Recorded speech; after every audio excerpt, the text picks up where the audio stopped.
rejoin live.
We are waiting for 5 minute हम लोग इंतजार करते हैं, अगर जितने लोग ज्वाइन करेंगे तो ठीक है, otherwise we will start with the next topic that is all about the companies act 1956।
Pranjal, NAB and GAB new agreement to borrow and general agreement to borrow. IMF में ये पैसा जब होता नहीं कि IMF पैसा का इंटरनेशनल मॉनेटरी फंड पैसा कहाँ से लेके आता है, तो there are these two sources also, ये दो सोर्सेज भी होते हैं इंटरनेशनल मॉनेटरी फंड के पैसा रेज, मार्केट से पैसा रेज करने के। तो sometime they International Monetary Fund made some certain agreement जिसको लोग new agreement to borrow and general agreement to borrow कहते हैं।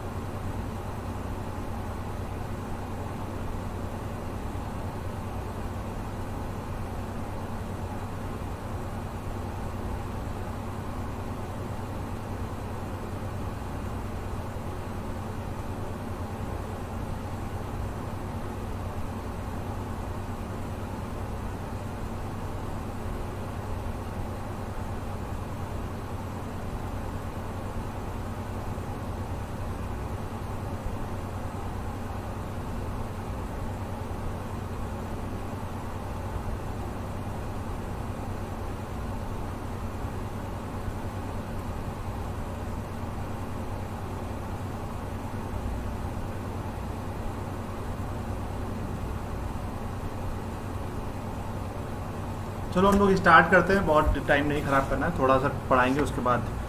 कंपटीशन एक्ट बहुत ज़्यादा है भी नहीं, इसमें केवल ऑब्जेक्टिव्स क्या होता है companies act, the companies act 1956 का, and what are the main provisions, केवल इन्हीं सब चीज़ों की हम लोग बात करेंगे इसमें, ठीक है। तो कंपनीज एक्ट 1956 सबसे कॉमन है, हम लोगों को पता ही है। तो इसमें बेसिक हिस्ट्री पता ही है कि the companies act 1956 came into the forces on April 1956। तो 1 अप्रैल 1956 को ये कंपनीज एक्ट मार्केट में आ गया था। तो despite its thoroughness, it has been revised from time to time in order to meet the growing needs of protecting the investors and ensuring the inefficient and the honest management of the affairs of the companies.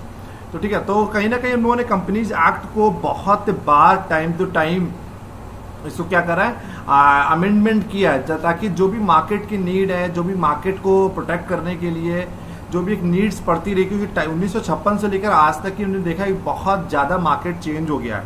तो we have seen so many changes in the market, तो that is the only reasons we have to make certain amendments also, ठीक है।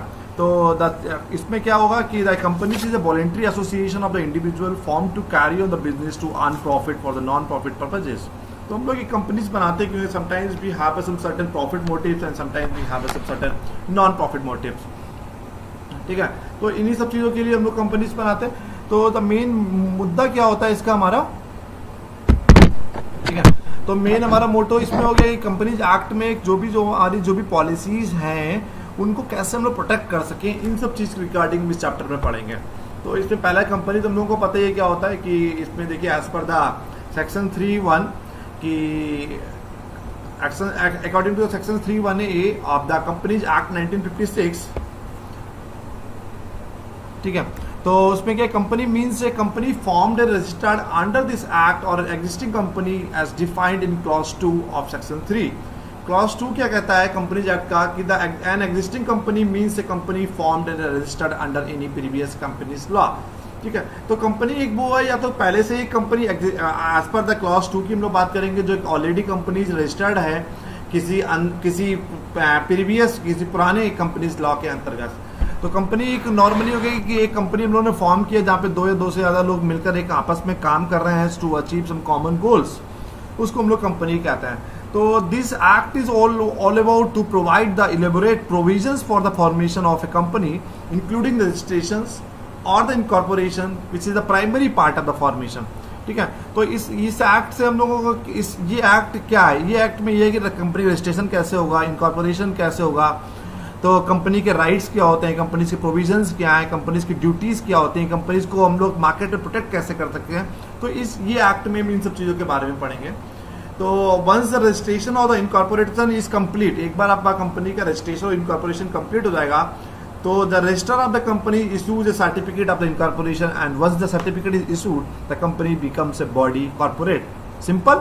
तो एक बार आपने registration और incorporation complete कर लिया प्रोसेस, आप ही आपका जो रजिस्ट्रार ऑफ द कंपनीज होगा वो आपको एक certificate of the incorporation issue करेगा, और एक बार वो सर्टिफिकेट इशू हो गया वो company will be become an corporate as per section 34। ये नोट कर लीजिएगा, बहुत इंपॉर्टेंट है कि as per the company corporate कब बनती है, तो एज पर द सेक्शन 34 में, ठीक है।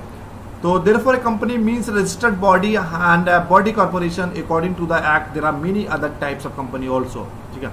तो अब अभी हम लोग बात कर लेते हैं कि what are the characteristics, हमारी कैरेक्टरिस्टिक्स क्या होती हैं कंपनीज की, ठीक है। तो पहला हो गया सेपरेट लीगल एंटिटी, ये हम लोग को पता ही है, हम लोग स्टार्टिंग में भी उस पर अकाउंटिंग में भी पढ़ते हैं कि सेपरेट लीगल एंटिटी का मतलब है कि unlike the partnership company is distinct from the persons who constitute, ठीक है। तो इसमें एक जो केस बहुत फेमस केस हम लोगों को पता ही है कि स्टार्टिंग से हम लोग रिसेंट टाइम से पढ़ रहे हैं, R D Singh versus secretary VR state small scale industry corporation Katihar industry, ठीक है। तो इसमें क्या है, company can hold property, can sue and can be sued in its own name, in other word it is an independent existence. मतलब अगर हमने कोई कंपनी खोली है, ठीक है, तो मेरी अलग एंटिटी है, कंपनी की अलग एंटिटी, तो कंपनी एक इंडिपेंडेंट एग्जिस्टेंस होता है उसका, और any of its member can enter into the contract with it in the same manner as any other individual can, or he cannot be the held liable for the act of the company even if you hold virtually the entire share capital। तो मतलब है कि 2 4 5 लोगों ने मिलकर एक company बना लिया, उसके अलावा कोई नया आदमी भी उसमें एड ऑन होना चाहता तो एड ऑन हो सकता है, जैसे ही वो पहले वाले लोग उसमें एड ऑन या मेंबर बने थे। तो ये कंपनी एक अलग हो गई, सेपरेट लीगल एंटिटी होती है, जिसमें आपकी कंपनी अलग होगी, कंपनी की सोल इंडिपेंडेंसी होगी, सोल एग्जिस्टेंस होगी मार्केट में, ठीक है।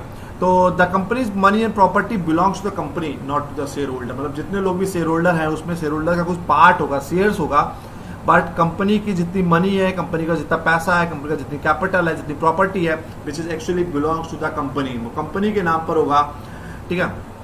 तो as per the section 34(2) says that an registration the association of the persons becomes a body corporate by the same name contained in the memorandum। जो हम लोग आर्टिकल ऑफ एसोसिएशन है, memorandum of association हम लोग बनाते हैं, MOU memorandum understanding इसको MoUs बोलते हैं, एओ एमओयूज। तो उसमें यह है कि कंपनी एक अपनी कॉर्पोरेट बन जाएगी जिस नाम से भी हम उस कंपनी का रजिस्ट्रेशन कराते हैं। तो सेपरेट लीगल एंटिटी का मतलब है कि कंपनी की अलग अपनी एग्जिस्टेंस है और इंसान की एक अलग एग्जिस्टेंस है जो उसमें पैसा लगा रहा है, ठीक है। सिंपल समझ लीजिए, बहुत डिटेल में नहीं जाना है। सेकेंड हो गया हमारा लिमिटेड लाइबिलिटीज। लिमिटेड लाइबिलिटीज का मतलब है the company being a separate person is the owner of its asset and the bound by it's liabilities. तो कंपनी अपने आप में एक ओनर है एक उसके एसेट्स का, हमने आपको बताया था, जितनी भी उसकी एसेट्स हैं, जितनी भी उसकी प्रॉपर्टी है, जितना भी कैपिटल है, which actually belongs to the company, company का है, वो किसी इंसान का नहीं है, ठीक है। तो आपकी कंपनी ग्रो कर रही है तो आप ग्रो करेंगे, इनडायरेक्टली ग्रो करें, डायरेक्टली अभी कंपनी ग्रो कर रही है। तो जितनी एसेट और लाइबिलिटीज है वो bound to be the companies के बारे में बात करेंगे, लाइबिलिटीज इंडिविजुअल लाइबिलिटीज नहीं होगी। तो members even as a whole और neither the owner of the company undertaking not liable for it डेप्ट। मतलब एक इंसान है, किसी ने कंपनी खोली, कंपनी को डेप्ट हो गया या क्रेडिट पैसा फायदा हुआ, नुकसान हुआ, दोनों कंपनी का ही रहेगा, वो इंसान से इंडिविजुअल रिकवर नहीं कर रहा है। कंपनी की प्रॉपर्टीज को बेचेंगे, कंपनीज को हम लोग लीगल नोटिस देके उसकी प्रॉपर्टीज को हम लोग एक्वायर करके उसके कंपनसेट करेंगे अगर कोई लॉसेस होता है, ठीक है। तो कंपनी से टोटली इंडिपेंडेंट प्रॉपर्टीज, ठीक है। तो in other word the liabilities of the member is limited, members की लिमिटेड लाइबिलिटीज होती है। And no member is bound to contribute anything more than the nominal values of the share held by the him. Simple है। तो जितना contribution आपने किया है उससे ज्यादा कंट्रीब्यूशन आप नहीं कर सकते हैं जो nominal values of the share है, क्योंकि contribution will be remain same and if आपका टाइम टू टाइम कंट्रीब्यूशन नहीं बढ़ सकता है। तो एज कंपनी में भी company limited by the shares और company limited by the guarantee, in a company limited by the shares the liabilities of the member is limited to the unpaid values of the share. मतलब जो simple है, समझ में आ ही रहा है, shares members की liabilities केवल उतनी होगी, मेंबर्स के लिए लायबिलिटीज उतनी होगी जो उनकी unpaid values of the shares, उन्हीं के लिए वो लोग केवल क्लेम कर सकते हैं। देखिए नॉर्मल एग्जांपल देख लीजिए, for example if the face value of A share in a company 10 रुपए, मतलब कंपनी के जो फेस वैल्यू है वो 10 रुपए है और member has already paid 10 rupees per share, ठीक है। तो he can be called upon to pay not more than the 3 rupees. मतलब जैसे हमने आपको स्टार्टिंग बता दिया कि कंट्रीब्यूट और नहीं कर सकता है, तो nominal value of the share उससे ज्यादा कंट्रीब्यूशन हम लोग नहीं कर सकते हैं। तो जैसे कि कंपनी की शेयर वैल्यू 10 रुपए है, आपने 7 रुपए पे कर दिए थे, तो तो आप बचे हुए 3 रुपए के लिए आप अपने आपको बुला सकते हैं, आपको 3 रुपए के लिए प्रपोज कर सकते हैं कि आप अपने बचे हुए 3 रुपए पर शेयर पे कर दीजिए। तो in a company limited by the guarantee the liabilities of the members is limited to the such amount as the members may undertake to contribute the asset of the companies in the event of is being bound up. Simple. फिर आगे separate property बताइए, company is a legal person distinct from his member. Company अलग है और आपका इंसान अलग है। आर्टिफिशियल पर्सन, ये भी हम लोग भी पढ़ते हैं कि कंपनी एक आर्टिफिशियल पर्सन है। Company is purely a creation of the law, it is invisible, intangible, immoral and exist only in the eyes of the law. कानून की नजरों में चलता है। It has no soul, no body, no conscience and still in the position to exist to the enter in a contract, है ना। मतलब ना दिख रही है, ना कोई बॉडी है, ना कोई सोल है, इंटेंजिबल है, इनविजिबल है। इवन दे आर मतलब companies having some capacities to enter in the contract. एक कॉन्ट्रैक्ट में एंटर कर सकता है। To appoint the people as its employees and in short it can do everything just like a natural person except the of course it can not take oath, it can not appear on its own person in a court. It must be represented by the council and cannot be sent to the jail, cannot practice and learn professions like law or medicine, nor it can be married or divorced. But a company can be treated as a fictitious entity because it's really exist. Simple, समझ गए ना। तो company एक artificial person है जिसकी existence है, वो contract में एंटर कर सकती है, बट एक और it just like a natural person की तरह सब कुछ कर सकती है। मतलब जैसे एक नेचुरल इंसान एक काम करता है वैसे सब कुछ कर सकता है कंपनी।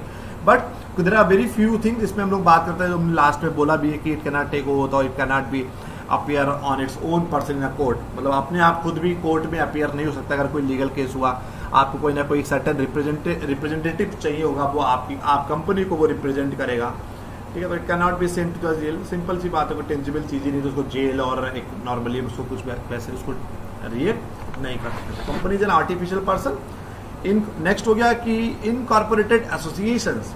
तो company to be distinct from the other associations like a partnership और the joint in family and it must be incorporated under the registered companies act 1956 unlike a natural person. A company seeks its existence from the law and the registration or the incorporation of the body corporate as a members mark the birth of the company. Thus registration is a compulsory. तो company हम लोगों को simple सी बात है कि एक जो भी आपको कंपनी खोलना है वो आपकी पार्टनरशिप फॉर्म और ज्वाइंट इंटू फैमिली की तरह काम नहीं करेगी।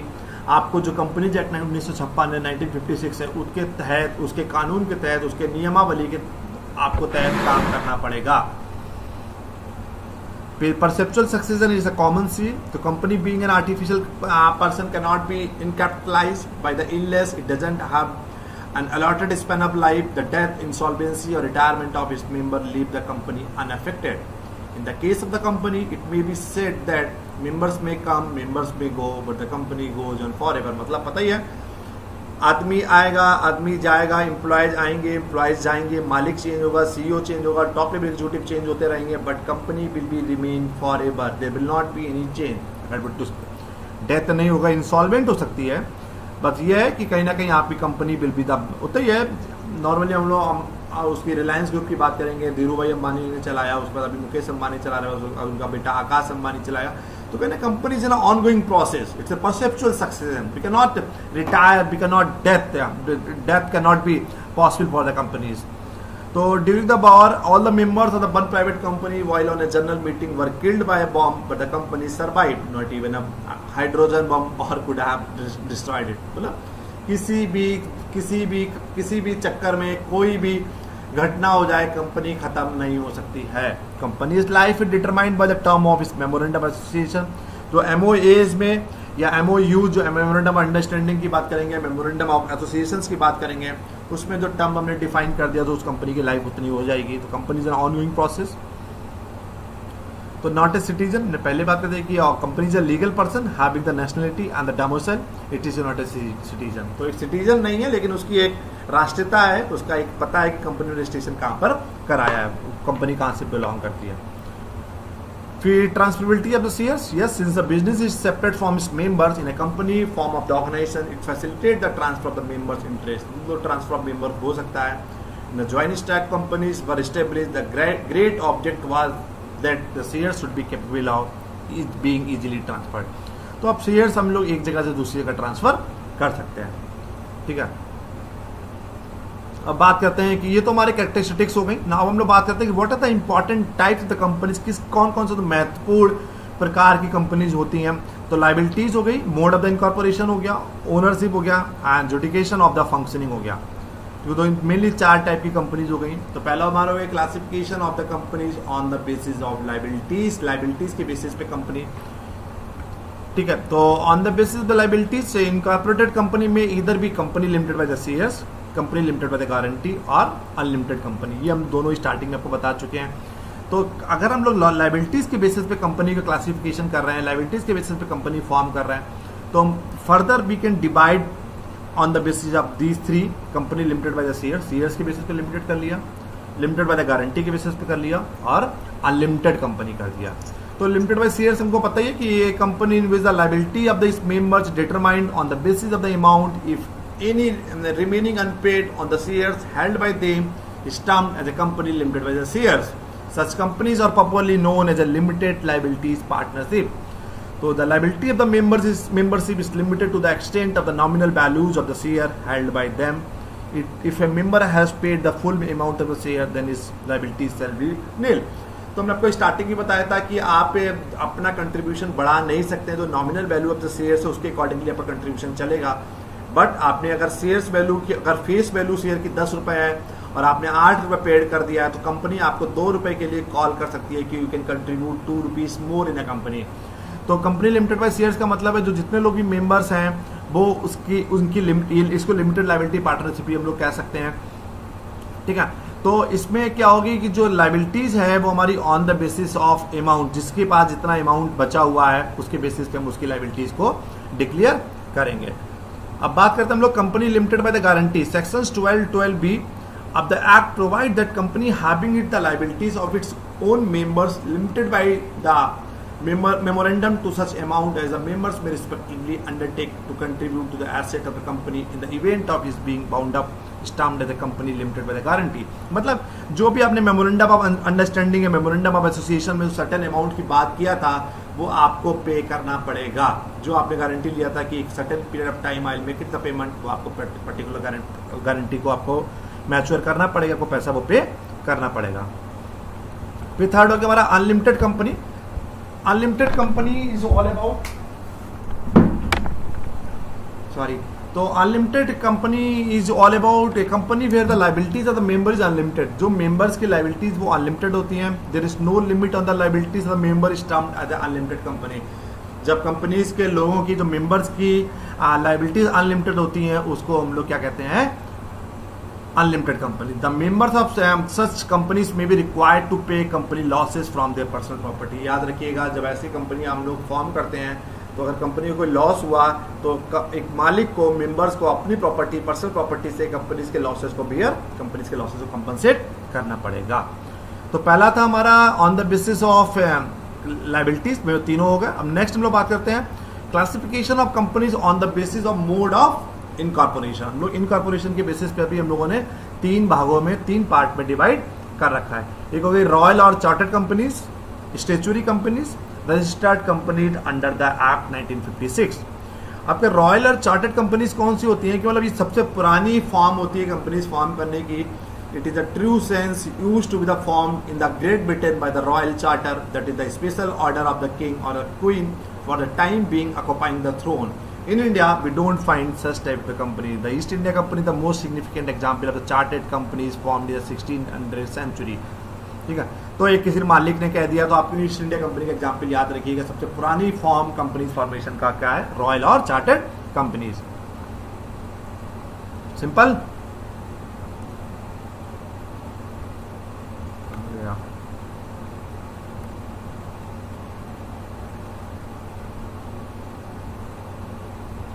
ठीक, अब हम लोग आगे बात करते हैं उस सेकंड की।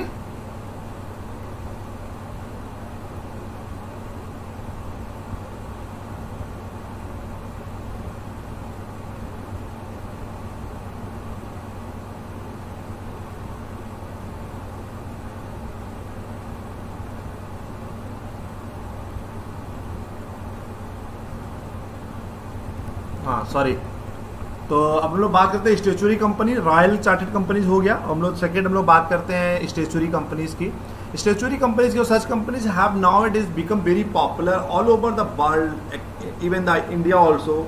These are nothing but corporation formed by the specific act of the parliament or the state legislative, but these are the practically national corporation formed to render specific services to the nations with more or less monopoly in a particular industry or the common.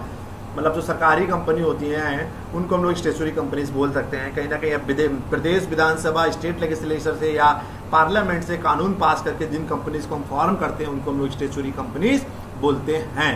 ठीक है, फिर next हो गया registered companies under the act. तो registered companies is one which is formed and registered under the companies act 1956 under any earlier companies act in force in India. Companies registered under the companies act either government companies और the ordinary, मतलब सरकारी company भी हो सकती है, इसमें हमारी ordinary company भी हो सकती है। ठीक है, तो इसमें हमारा कौन कौन सा हो गया, अंडर द एक्ट की हम लोग बात कर लिया, हमने स्टेचुरी कंपनी की बात कर लिया और चार्टर कंपनीज की बात कर लिया। अब थर्ड बात करते हैं classification of the companies based on the basis of ownership की बेसिस से बात करें, मालिक कौन होगा। पहला होगा प्राइवेट कंपनी, हम लोग को पता ही है, सीधा सा बात है कि under section 3(1) sub section 3 The Companies Act 1956, a private limited company has been defined as a company by its article of association, restrict the right to the transfer its share, limit the number of its members to the 50, prohibits any invitations to the public to subscribe for any shares debenture of the private company। हम लोगों को पता ही है कि उसके 50 member से ज़्यादा नहीं हो सकते, उसमें आपको इनविटेशन भी कर सकते हैं पब्लिक में, मार्केट में पैसा उठाने के लिए, जिसको हम लोग IPOs बोलते हैं, सीए मार्केट से पैसा भी रेज कर सकते हैं हम लोग, डिवेंचर्स भी इशू कर सकते हैं। आर्टिकल ऑफ एसोसिएशन की इसमें एक आर्टिकल ऑफ एसोसिएशन बनाते हैं जिससे हम लोग को पूरा एक उसमें रूल्स रेगुलेशन और सब कानून लिखा होता है। प्राइवेट कंपनी हम लोग को पता ही है। तो let us now discuss the implication of the each of this restriction, वो हम लोग डिटेल में नहीं जाएंगे। प्राइवेट कंपनी पता ही है। फिर पब्लिक कंपनी जो सरकारी कंपनी होती है उनको हम लोग पब्लिक कंपनीज बोलते हैं। तो अकॉर्डिंग टू द सेक्शन, ठीक है, तो according to section 4 of the company act, as a private limited company means a company which is not a private company. जो सरकारी कंपनी नहीं है उसको प्राइवेट कंपनीज बोलेंगे। In section 2.2 of the unit, ठीक है, क्या है कि restriction impose on private company में कुछ ना कुछ रेस्ट्रिक्शंस होती हैं, सरकार रेस्ट्रिक्शन करती है, लेकिन पब्लिक कंपनी कहने की सरकार के अंडरटेकिंग में होती है।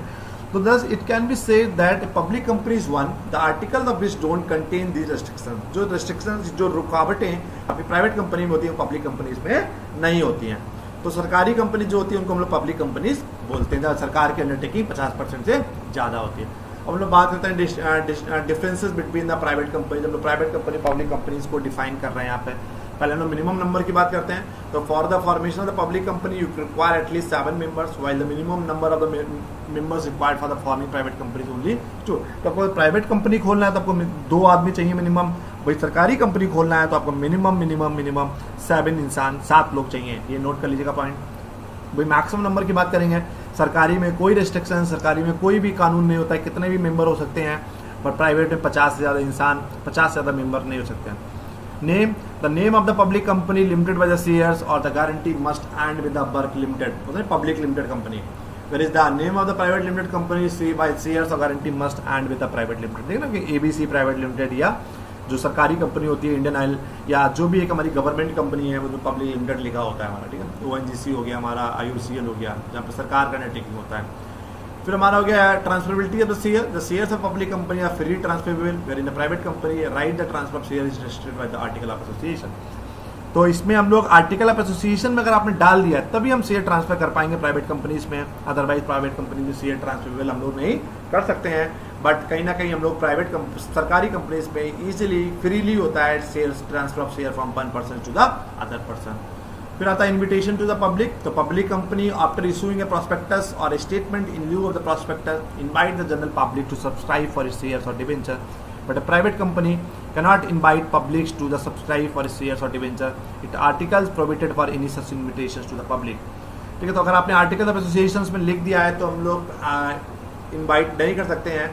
अदरवाइज नॉर्मली IPO तो प्राइवेट कंपनी भी इशू कर ही लेती है ना। आजकल देखिए रिलायंस की बात, टाटा की, हर कंपनी का मार्केट में शेयर्स आता ही है। कमेंसमेंट ऑफ बिजनेस की बात करेंगे तो a private company can commence its business soon after obtaining the certificate of incorporation, but a public company can commence business only after obtaining the certificate of incorporation as well as the certificate of commence business. तो private company तो सीधा सीधा उसको एक certificate of incorporation मिल गया, अपना व्यापार start कर सकता है। भाई सरकारी कंपनी की बात करें उसको सर्टिफिकेट ऑफ इनकॉर्पोरेशन और certificate of commence business both will be the requiring, ठीक है। फिर डॉक्यूमेंट्स की बात करिए तो memorandum of association and the article of association of public company should be signed by the 7 members. उसमें हमारा 2 ही लोग होते तो 2 ही लोग साइन करेंगे। फिर अलॉटमेंट ऑफ द शेयर की बात करेंगे तो no public can allot share until the amount of the minimum subscription has been received by the company, याद रखिएगा। और no such restrictions is apply, मतलब सरकार प्राइवेट में कोई रेस्ट्रिक्शंस नहीं होती है, बट सरकारी में रेस्ट्रिक्शंस होती है। Private company can allot shares immediately after the incorporation, ठीक है।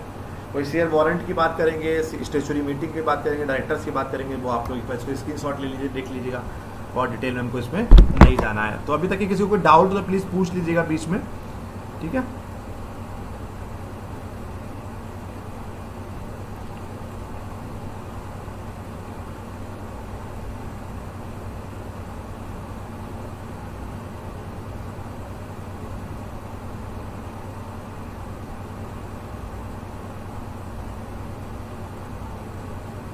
ठीक है, तो अब हम लोग बात करते हैं कि ये हो गया तो हमारा डिफरेंसेस क्या होता है, ठीक। फिर हमारा classification of the company based on the judication of the functioning, भाई national company, multinational company, foreign company, हम लोगों को पता ही है, आपको आईवी में पढ़ाए हैं, बैंक बहुत बार पढ़ा चुके हैं, नेशनल, मल्टीनेशनल, इंटरनेशनल, ट्रांसनेशनल।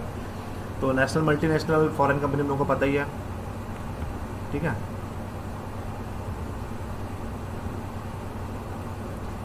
ठीक है, तो हम लोग बात करते हैं, ये हो गया हमारा कि on the basis of jurisdiction के ऑफ फंक्शन के बेसिस पे हम लोग 3 टाइप्स में टाइप कर सकते हैं कंपनी को, national, multinational and foreign companies. फिर हो गया classification of company on the basis of control and the share holding. तो इसमें होल्डिंग कंपनीज होती हैं, एक सब्सिडरीज कंपनीज होती हैं। तो when A company has control over the another company it is known at the holding company. जब एक कंपनी को दूसरी कंपनी पे होल्ड होता है, करता है, तो उस company over which control exercise is called the subsidiary. तो जिस कंपनी पे होल्ड किया है उसको सब्सिडरी कंपनी बोलेंगे, जो कंपनी होल्ड कर रही है उसको हम लोग होल्डिंग कंपनी बोलेंगे। तो होल्डिंग कंपनी, एक company shall be deemed to be the holding company of another if that other is a subsidiary. मतलब जिस कंपनी की कोई सब्सिडरी कंपनी है जिसको हम होल्ड कर रहे हैं, तो मेरी कंपनी होल्डिंग कंपनी हो जाएगी, सामने वाली कंपनी सब्सिडरी कंपनी हो जाएगी। तो सेक्शन 4 हो गया इसमें होल्डिंग कंपनी के लिए, और इसमें सब्सिडरी कंपनी के लिए सेक्शन 4(1) हो गया सब, ठीक है। तो company is deemed to be the under the control of the under the control of है, मतलब आपका कहीं ना कहीं राइट, आपकी सब्सिडरी कंपनी वही होती है कि होल्ड आपका और किसी के पास में है, ठीक है। तो the other controls the composition of the board of director दूसरी कंपनी आपको होल्ड कर रहे होंगे। The company hold more than the half of the nominal value of the equity share holder share capital. तो 50% से ज़्यादा इक्विटी शेयर कैपिटल दूसरी company के पास में है, ठीक है। तो these are the 3-4 characteristics of subsidiary company. तो सीधी सी बात है, जो एक होल्डिंग कंपनी है उसी कोई सब्सिडरी कंपनी है, किसी को वो होल्ड कर रहा है तो वो होल्डिंग कंपनी हो जाएगी, और जिस कंपनी को होल्ड कर रहा है उस कंपनी को हम लोग सब्सिडरी कंपनीज बोलेंगे। फिर आगे other type of the companies में क्या, अदर टाइप कंपनी के कौन कौन से होते हैं, एक 1 कंपनी हो गई, ठीक है। फिर अकॉर्डिंग टू द, ये नहीं पढ़ना है, एग्जिस्टिंग कंपनी,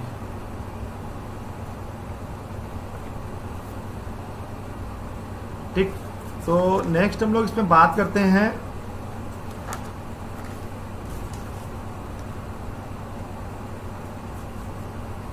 कि इसमें हम लोग बात करेंगे मेनली कंपनीज फॉर्मेशन हो गया हमारा, meetings and winding, kind of company हम लोगों ने बता दिया। अब हम लोग बात करते हैं कि इनकॉर्पोरेशन ऑफ कंपनी का इनकॉर्पोरेशन हम लोग कैसे करते हैं। तो इसकी केवल हेडिंग्स पढ़ लीजिए, मैं आपको हेडिंग्स में पहले बता ही चुका है। पब्लिक के लिए पब्लिक लिमिटेड होगा, प्राइवेट के लिए प्राइवेट लिमिटेड होगा। तो for a public company the minimum number of member हम उसमें 7 होते हैं मिनिमम, इसमें 2 होते हैं, मैक्सिमम सरकारी में कितने भी हो सकते हैं, बट प्राइवेट में मैक्सिमम 50 होंगे, ये तुम लोगों को पता ही है। तो फॉलोइंग आर द स्टेप्स कौन कौन से होते हैं कंपनी इनकॉर्पोरेशन करने का, वो नोट कर लीजिए। पहला हो गया application for the availability of the name.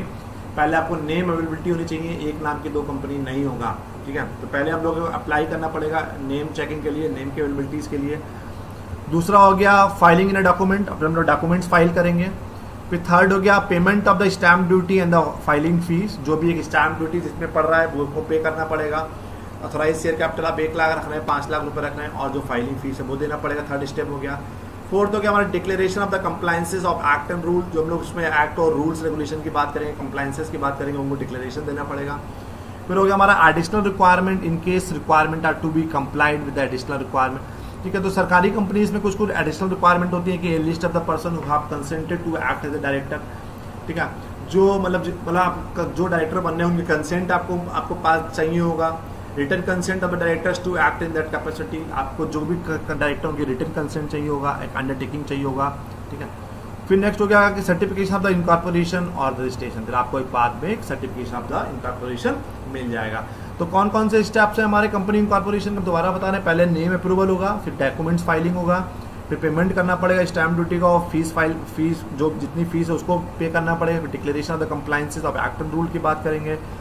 फिर additional requirement, in case of the requirement जो भी है कि अगर पब्लिक कंपनी में डायरेक्टर्स के साइन लेना होगा, कंसेंट लेनी पड़ेगी। ठीक है, रिटर्न कंसेंट चाहिए होगा आपको, फिर आपको इनकॉर्पोरेशन का सर्टिफिकेट मिल जाएगा। फिर हमारा है कि what are the important stages involve in the process of formation of the, आपको पहले द प्रोसेस, अभी ये कि स्टेजेस कौन कौन से 4 स्टेजेस हैं वो नोट कर लीजिए। Promotion, registration, flotation and the raising of the capital and the commencement of the business, और द 4 लास्ट हमारा इंपॉर्टेंट स्टेज है, आप चौथा आप बिजनेस अपने स्टार्ट कर सकते हैं। तो प्रमोशन हमारा पता ही है कि हम लोग प्रमोशन करना है आपको। Promotion is the first stage in the formation of the company. Promotion means the discovery of the business opportunities and subsequently organization of the fund, property and the managerial abilities into a business concern for the purpose of making profit therefrom। क्योंकि पहले आपको promote करना है, फिर आपका भाई registration हो गया, हु कैन बी प्रमोटर वो हमको नहीं जाना है, रोल क्या होता है प्रमोटर का नहीं। फिर रजिस्ट्रेशन हो गया, फिर हमको अगर आपको पैसा मार्केट से रेज करना है तो फ्लोट करिए और रजिस्ट्रेशन करा लीजिए, आपका कैपिटल रेज कर सकते हैं मार्केट से। फिर आप चौथा हो गया हमारा कमेंसमेंट ऑफ बिजनेसेस। ठीक है,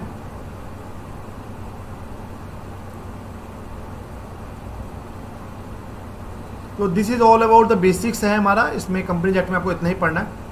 फिर हमारा आ गया है एमओए और एओए क्या होता है। तो एमओए और एओए पढ़ लीजिए लास्ट इसमें कि as per the article section 228 of the companies act, memorandum means क्या होता है कि मेमोरेंडम एसोसिएशन होता है company as originally frame altered from time to time in the pursuance of the any previous company's law, but this definition is not exhaustive one. Lord Keynes in the famous case of the, है ना, एक railway का case है बहुत पुराना, लोग starting से पढ़ ही रहे हैं। तो एक एमओए के पब्लिक डॉक्यूमेंट्स होता है, उसमें हम लोग क्या करते हैं कि एक पब्लिक के सामने या किसी के, जब भी हम लोग को मार्केट से पैसा रेज करना पड़ता है या हम लोग सरकारी कंपनी प्राइवेट कंपनी दोनों लोग कहीं ना कहीं एमओएस बनाते ही हैं। तो memorandum of association is the public documents open for the interspection by any members of the public. सरकार आप किसी सबको दिखा सकते हैं। Therefore, every person who deal with the company is presumed to have the knowledge of its content। उसमें क्या क्या लिखा हुआ है हर इंसान को पता होना चाहिए, जो लोग भी डीलिंग कर रहे हैं आपके बिजनेस के साथ। यस प्रांजल, तो जो लोग भी आपके बिजनेस के साथ डील कर रहे हैं, everybody has some certain fair idea about the MOAs. The main purpose of the memorandum of association is to enable its shareholder, creditor, and all those who deal with the company to know what is powers and what is the range of its activities। उसमें हम लोग वो detail में लिखेंगे क्या क्या काम कर सकते हैं, आपकी पावर्स क्या है, रेंज क्या है हमारी, ताकि हर इंसान को पता रहे जो भी आपके साथ डील कर रहे हैं, स्टेक होल्डर्स हो गए, शेयर होल्डर्स हो गए, क्रेडिटर्स हो गए। ठीक है, उसको हम लोग, ठीक है, तो इसमें बहुत सारी चीज़ें लिखते हैं कि इसमें कि this is intending share holders can find out the field purposes which money is going to be used by the companies, what risk is taking in making the investment. तो हर जो भी आपके कंपनी में पैसा लगा रहा है उसको पता होना चाहिए कितना रिस्क इन्वॉल्व है अगर somebody is investing on your company. ठीक है, तो any one dealing with the company से सप्लायर ऑफ द गुड्स और lender of money will know whether the transaction is intended to make the companies within the object of the company और not. तो उसको पता होना चाहिए कि जो पैसा लगा रहा है वो सही जगह लगा रहे हैं नहीं लगा रहे हैं, वो आपके एक कंपनी के लिए इंटेंडेड में है या नहीं है। तो एक डिटेल डॉक्यूमेंट्स होता है, उसमें आप कंपनी के रूल्स रेगुलेशन की बात करेंगे, पॉलिसीज की बात करेंगे, रिस्क की बात करेंगे, रेंज क्या है आपकी, पावर्स क्या है डायरेक्टर्स की, वो हम लोग एमओएज में लिखते हैं। फिर हो गया हमारा एओए आर्टिकल ऑफ एसोसिएशन में लिखते हैं कि as per section 2(2) the companies act defined article of association of the companies originally framed and altered from time to time. हम इसको भी टाइम टू टाइम क्या करते हैं, इसको अल्टर करते रहते हैं।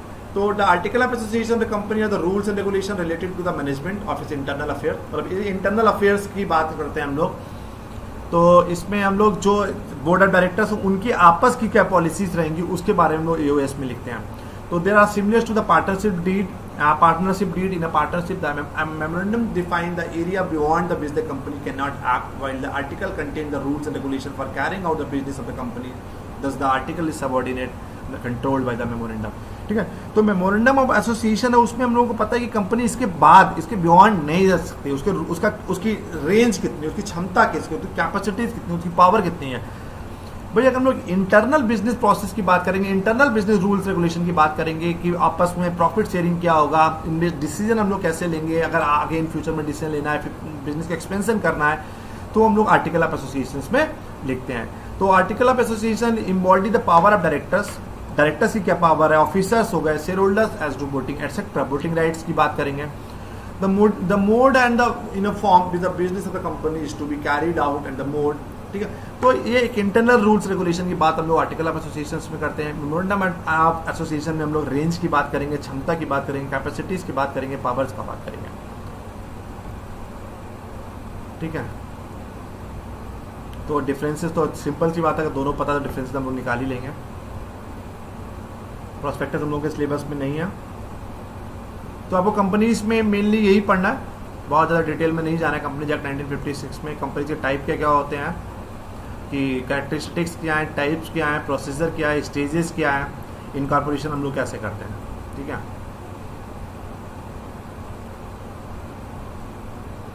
तो this is all about the Indian companies act 2013। तो इसमें हम लोगों को इतना ही पढ़ना है।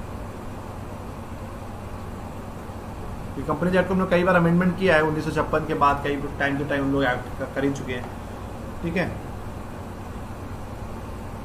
नेक्स्ट हम लोग कंज्यूमर प्रोटेक्शन एक्ट 1986 हम लोग पहले ही पढ़ा चुके हैं, आपको यूट्यूब पर हमारा वीडियो भी पढ़ा है, तो जिसको नहीं देखा है वो अभी तक ही आप प्लीज़ उसको देख लीजिए।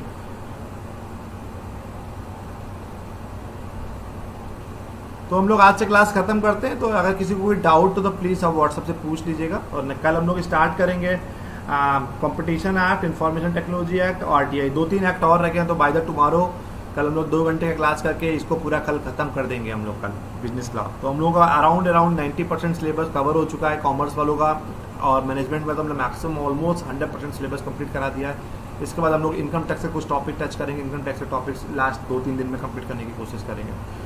तो thank you so much for joining. If anybody is having any doubt तो आप लोग प्लीज़ व्हाट्सएप के थ्रू पूछ लीजिएगा। Thank you so much.